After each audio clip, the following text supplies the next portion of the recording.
আমরা আগামী বিজয় দিবস গণহত্যাকারীদের শাস্তির রায় সেলিব্রেশনও করব এবং অন্যান্য সাকসেস উদযাপন করতে পারবো। ওপেন চ্যালেঞ্জ করলাম, তন্ন তন্ন করে তদন্ত করবেন যে কোনো রকম অনিয়ম দুর্নীতি আসিফ নজরুল করেছি না। ওপেন চ্যালেঞ্জ করে গেলাম, যেদিন উপদেষ্টা থাকবো না সেদিন থেকে করবেন, তাতে আর আরাম করে করতে পারবেন। 15 বছর কি দোজগে ছিলাম সেটা মনে রেখে আল্লাহর ওয়াস্তে ঐক্যবদ্ধ থাকেন। ছোটোখাটো মতভেদ থাকবে, কিন্তু এটা যেন অনৈক্যের পর্যায়ে পর্যবেসিত না হয়। আমাদের এখান থেকে যখন দাবি এসেছিল, আমরা আইন মন্ত্রণালয় থেকে প্রস্তাব করেছিলাম রাজনৈতিক দলের শাস্তির ব্যাপারে।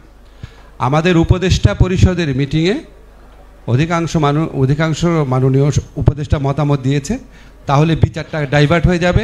তারা বলার সুযোগ পাবে যে এটা বিচারের উদ্দেশ্যে করা হয় নাই, আওয়ামী লীগকে নিষিদ্ধ করার উদ্দেশ্যে করা হয়েছে। তাছাড়া দল নিষিদ্ধ করার অন্যান্য আইনে অনেক বিধান রয়েছে, সন্ত্রাস দমন আইনে রয়েছে, নির্বাচনী আইনে রয়েছে, এমনকি স্পেশাল পাওয়ার সেক্টরের মাধ্যমেও করা সম্ভব। মানে করতে চাইলে তো অন্য আইনেই করা যায়। তাহলে যুদ্ধ অপরাধীদের বিচারের জন্য, মানবতা বিরোধী অপরাধের জন্য যে আইন করা হয়েছে সেটার মধ্যে নতুন করে এটা আনার দরকার নাই। অধিকাংশের মতামতের ভিত্তিতে এটা বাদ দেওয়া হয়েছে। সেকেন্ড প্রশ্ন হচ্ছে, বিডিআর যারা সদস্য আছেন আপনারা জানেন যে আমি নিজে এই ব্যাপারটা কতটা ক্ষুব্ধ ছিলাম, সবসময় লিখেছি। আমার সাথে কয়েকদিন আগে ওনাদের পরিবারের সদস্যদের কথা হয়েছে। আমাদের সরকারের পক্ষ থেকে, আইন মন্ত্রণালয়ের পক্ষ থেকে ওনাদের জামিনের ব্যাপারে কোনো রকম, আই রিপিট, কোনো রকম বাধা বিঘ্ন কোনো কিছু সৃষ্টি করা হয় নাই। আমাদের প্রসিকিউটরই ছিল না, এই আদালতের প্রসিকিউটর সব পালিয়ে গিয়েছিল। প্রসিকিউটর নিয়োগ দেওয়া হয়েছে অল্প কিছুদিন আগে, শুনানি হয় নাই। লাস্ট যে শুনানি হওয়ার কথা ছিল আলিয়া মাদ্রাসা, সেখানে একটু জটিলতা সৃষ্টি হয়েছে। ডিটেইল বলতে চাই না, ওখানে যারা মাদ্রাসা ছাত্র আছে তারা বলছে এখানে বিচার করতে ওনারা দিতে আগ্রহী না। এই সমস্ত সিচুয়েশনের কারণে হচ্ছে বিডিআর, আমি প্রত্যেক জিনিস এরপর ধরে ধরে বলবো। আর থার্ড কি প্রসঙ্গ তুলেছিলেন? থার্ড প্রসঙ্গ যেটা, এটা স্বরাষ্ট্রমন্ত্রীকে জিজ্ঞেস করবেন প্লিজ। আমি তো না, আমি তো সরকার প্রধান না, আর আমি তো স্বরাষ্ট্রমন্ত্রী না। কাকে গ্রেফতার করা হয়নি, কাকে গ্রেফতার করা হচ্ছে না, এটা প্লিজ স্বরাষ্ট্র মন্ত্রণালয়, একজন স্বরাষ্ট্রমন্ত্রী আছেন, তিনি অভিযোগ করেছেন যে এখন পর্যন্ত অ্যারেস্ট ওয়ারেন্ট জারি হচ্ছে। জি, অ্যারেস্ট ওয়ারেন্ট আদালত জারি করেছে। আচ্ছা, এটা আদালত যদি জারি করে থাকে আমরা দেখব অবশ্যই। আর গ্রেফতারগুলির ব্যাপারে আপনাদের একটু জানিয়ে রাখি, আমাদের স্বরাষ্ট্রমন্ত্রী আছেন, আমাদের স্বরাষ্ট্র মন্ত্রণালয়ের দায়িত্বে নিয়োজিত একজন প্রতিমন্ত্রী আছেন, আমাদের সিনিয়র একজন সচিব আছেন, আমাদের আইজিপি আছেন, আমাদের বিভিন্ন সংস্থার অনেক হেড আছেন। ঠিক আছে, কনসার্ন মিনিস্ট্রিকে কনসার্ন বিষয়টা প্রশ্ন করলে সুবিধা হয়। আমি একটু আমার মূল বক্তব্যে আসি। আমি তাজুলের সাথে যখন কথা হয়, তাজুলকে আমি সবসময় বলি, তাজুল, আমাদের মূল দায়িত্ব, আমি মনে করি আমাদের মূল দায়িত্ব হচ্ছে 3টা: বিচার, সংস্কার, নির্বাচন। তার মধ্যে আমার কাছে, তাজুলের কাছে, আসাদের কাছে, অ্যাটর্নি জেনারেল হিসাবে আমাদের কাছে মূল দায়িত্ব হচ্ছে বিচার। আমরা বিচার করতে বদ্ধপরিকর, এবং এটা আমরা কতটা গুরুত্ব দিয়ে বিচার কার্য করার চেষ্টা করছি এটা আপনারা দেখবেন। কত দ্রুত সময়ে আমরা এই ট্রাইব্যুনালটা পুনর্গঠন করেছি। সব কিছু, বিচারক, প্রসিকিউশন, ইনভেস্টিগেশন, সব কিছু। এমনকি ভবন ছিল না, এই ভবনের নির্মাণ কাজ দ্রুত করার জন্য আমি এবং পূর্ত উপদেষ্টা 4 বার সশরীরে গিয়েছি ওখানে। আর ভাই কিছু করার নাই, যা করার সবই করছি। সেকেন্ড, যে আমি মনে করি এই সরকারের আমলে শুধু একটা গণহত্যা বা একটা আপনার মানবতা বিরোধী অপরাধ হয় নাই, জুলাই অগাস্টকালে হয়েছে, কিন্তু এই সরকার আমলে কমপক্ষে 4টা বড় ধরনের মানবতা বিরোধী অপরাধের ঘটনা ঘটেছে।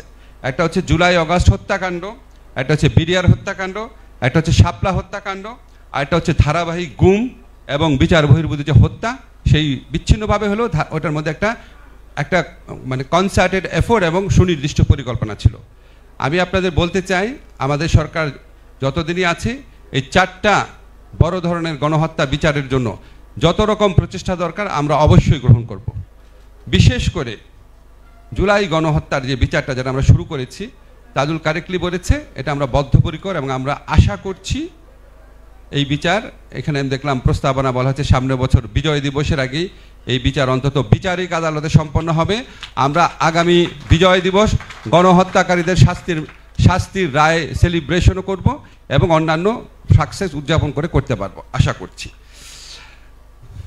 সেকেন্ড হচ্ছে যে, আচ্ছা এখন আমাদের কিছু চ্যালেঞ্জের কথা বলি।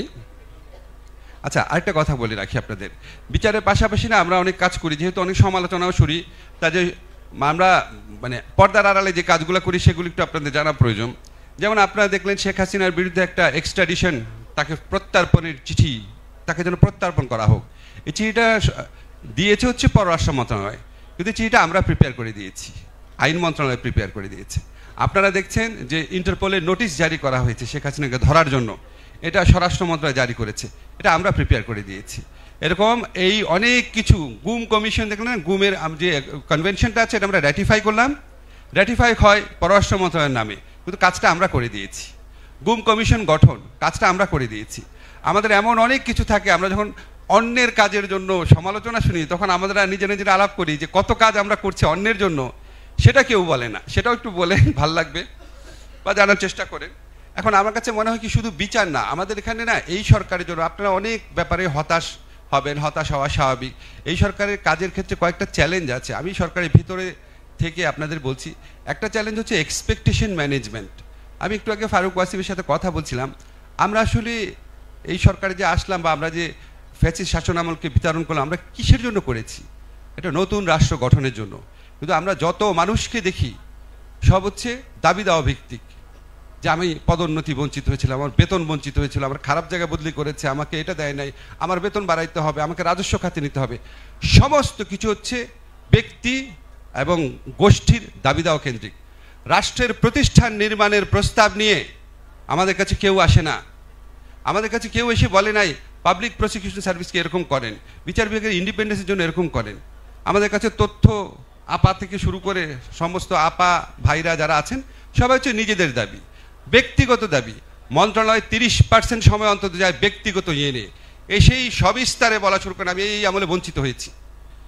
এবং কত রকম যে বঞ্চিত, আমি যাকে সারা জীবন জানতাম আওয়ামী লীগের সুবিধাভোগী, সেও এসে কেঁদে দেয় আমিও বঞ্চিত।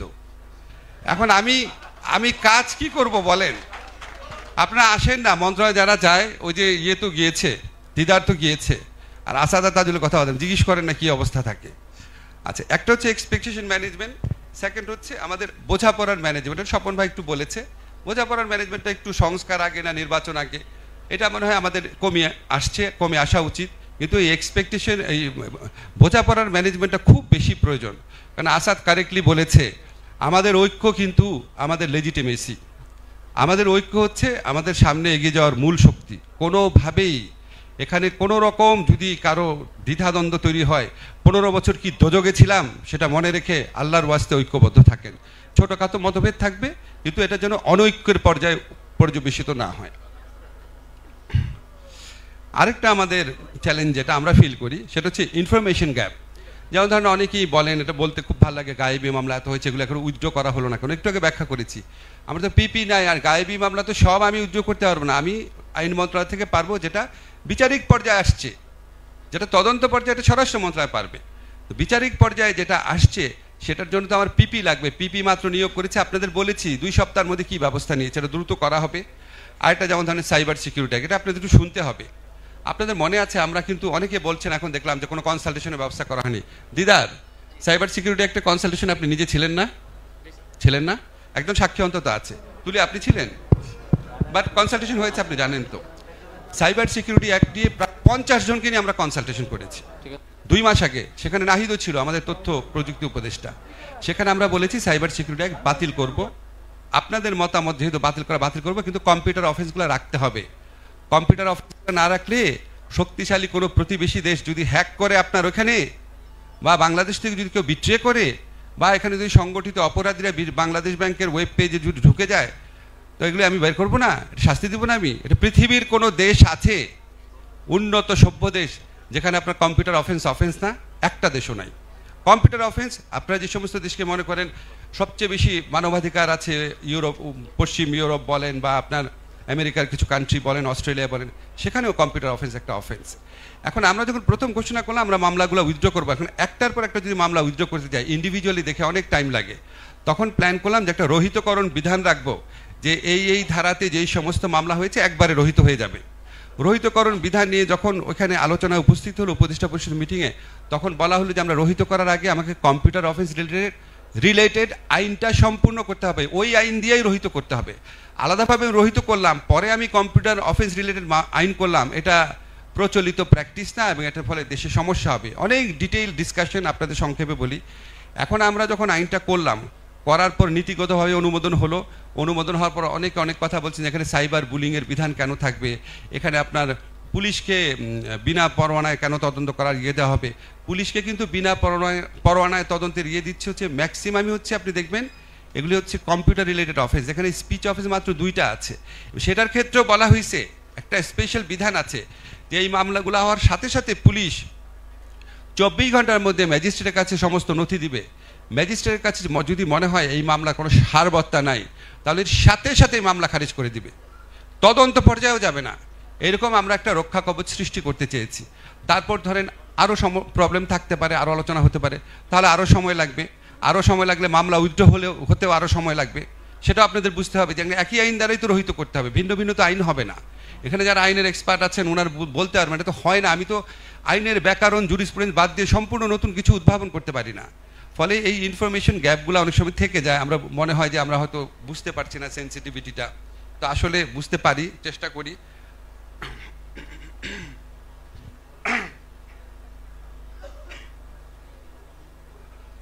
আমার কথা শেষ করছি। আমার কথা হচ্ছে কি যে অবশ্যই আমাদের সমালোচনা করবেন, কিন্তু কয়েকটা জিনিস প্লিজ একটু বিবেচনায় রেখেন। একটা হচ্ছে আমরা সম্পূর্ণ ভাঙাচোরা একটা প্রশাসন, পুলিশ, বিচার কাঠামো নিয়ে কাজ শুরু করেছি। যে দেশে পুলিশের 80% থাকে একটা দলের, একটা সাবেক ফ্যাসিস্ট দলের নির্যাতক বাহিনীর অংশ, এবং যেই পুলিশ বাহিনীর অর্ধেকের বেশি পালিয়ে যায় 5ই আগস্টের পর, আপনি বলেন সেটা নিয়ে কাজ করা কি সোজা কথা? একটা প্রশাসন 15টা বছর, যেখানে 80 থেকে 90% মানুষ ইনডক্ট্রিনেটেড হয়েছিল যে শেখ হাসিনাই ভালো, যা কিছু হোক না কেন, তাদেরকে নিয়ে কাজ করা সোজা জিনিস? আপনি বলেন তো যে নজরুল ইসলাম খান ভাই আছেন, বাংলাদেশে কোন সরকার এই চ্যালেঞ্জ মোকাবেলা করেছে আগে? এর আগে যে তত্ত্বাবধায়ক সরকারগুলো ছিল সব রাজনৈতিক ঐক্যমতের ভিত্তিতে। তাদেরকে কি 15 বছরে ফ্যাসিস্ট শাসন মোকাবেলা করার জন্য আসতে হয়েছিল কারো? 5 বছর গ্যাপে গ্যাপে আসছে। আর রাজনৈতিক সরকার যখন আসছে তাদের পিছনে বিরাট দল থাকে। এই যে আমাদের বিএনপি বলেন, আওয়ামী লীগ বলেন, জামাত বলেন, জাতীয় পার্টি বলেন, বিশেষ করে বড় যে 2টা দল আমরা বলি, তাদের তৃণমূল পর্যায়ে সংগঠন আছে। আমাদের কি আছে বলেন? আপনাদের সমর্থন, ভালোবাসা ছাড়া কিছুই নাই। ফলে আপনারা যখন সমালোচনা করবেন অবশ্যই করবেন, আবার যেগুলি একটু ভালো কাজ হয় একটু সেগুলি একটু বলার চেষ্টা করেন। যেমন আমি আপনাকে একটু বলি ভালো কাজ কি কি। আমাকে একবার একজন অনেক বড় ইকোনমিস্ট বলল, বাংলাদেশে একটা বিস্ময়কর ঘটনা ঘটেছে। সেটা হচ্ছে বিপ্লব পরবর্তী সময়ে পৃথিবীর কোনো দেশে এক্সচেঞ্জ রেট একরকম থাকে না, ডলারের সাথে টাকার এক্সচেঞ্জ রেট একরকম থাকে না, কোনো দেশে থাকে নাই, শ্রীলঙ্কাতেও থাকে নাই, একমাত্র বাংলাদেশে থেকেছে। তা আপনারা কি কোনোদিন কেউ এটা বলেছেন? যেটা একটা বিস্ময়কর ব্যাপার। তাহলে এটা একটু আমাদের অর্থমন্ত্রী, বাংলাদেশ ব্যাংকের গভর্নর, ওনাদেরকে কেউ একটা কথা বলেছেন? এটা একটা বিস্ময়কর ব্যাপার। বিশ্বাস করেন, এখানে যারা ইকোনমিস্ট আছেন আপনারা চিন্তা করে দেখেন, চিন্তা করে দেখেন। তারপরে এরকম আচ্ছা আরেকটা জিনিস ধরেন, বাংলাদেশে কোনোদিন আপনারা চিন্তা করেছেন গুম বিরোধী আন্তর্জাতিক কনভেনশন আমরা সাইন করব? নজরুল ভাই, স্বপন ভাইয়ের দল আসলে করতো না, কিন্তু আমরা করে দিয়েছি। গুম বিরোধী কেউ করবে না, জামাতও করবে না, কেউই করবে না, আমরা কিন্তু করে দিয়েছি। আমরা কিন্তু গুম গঠনে কমিশন গঠন করে দিয়েছি, আগে কখনো হয় নাই। তুলি এই কমিশনের কাজের ভ্যালিডিটি প্রশ্ন করেছেন। তুলি একটা কথা বলেছেন ইন্টারেস্টিং, তুলি কিন্তু আমার বোনের মতো। আমরা রাজপথে বহুবার একসময় থেকেছি। এই সরকারে আসার সময় তুলির প্রোগ্রামে যাই নাই, কিন্তু এর আগে কোনোদিন যাই নাই এটা তুলি বলতে পারবে না। একজন গেলেও আমি গিয়েছি। এখন তুলি যখন বলার সময় একটা কথা বললো যে গুম যারা করছে তাদের তদন্ত কি পুলিশ করতে পারবে? Valid question. তুলিকে সামনে রেখে আমি প্রশ্ন করি, এই জন্য গুম কমিশনে সাবেক আর্মি অফিসার রাখার প্রস্তাব করা হয়েছিল, আর্মি অফিসার রাখা হয়েছিল। আর্মি অফিসারকে প্রশ্ন করতে পারবে? আর্মি অফিসার তো সবাই আর এই গুমের সাথে জড়িত ছিল না, বিশেষ করে সাবেক যারা গত আমলে নির্যাতিত বা চাকরিচ্যুত হয়েছে। সাথে সাথে তুলি নিজেই কি ছুটে আসে নাই স্বরাষ্ট্র মন্ত্রণালয়ে, স্যার আর্মি অফিসার রাখা যাবে না? আসছিলেন তুলি? আসছিলেন? মাথা নাড়তেছে দেখেন, বাদ দেওয়া হয়েছে। তা আমি কি করব বলেন? পুলিশকে দিয়ে তদন্ত করার জন্য কাকে দিয়ে করাবো? আমার নাম বলেন, কাকে দিয়ে করাবো? ইউনিভার্সিটি টিচার দিয়ে করাবো? তদন্ত তো তদন্তকারী লোক দিয়েই করতে হবে। তো আমার সব কথার পরে কথা হচ্ছে, আমাদেরকে সমালোচনা করবেন, সব কিছু ঠিক আছে, কিন্তু আমি আপনাদের কয়েকটা জিনিস নিশ্চিত করতে চাই।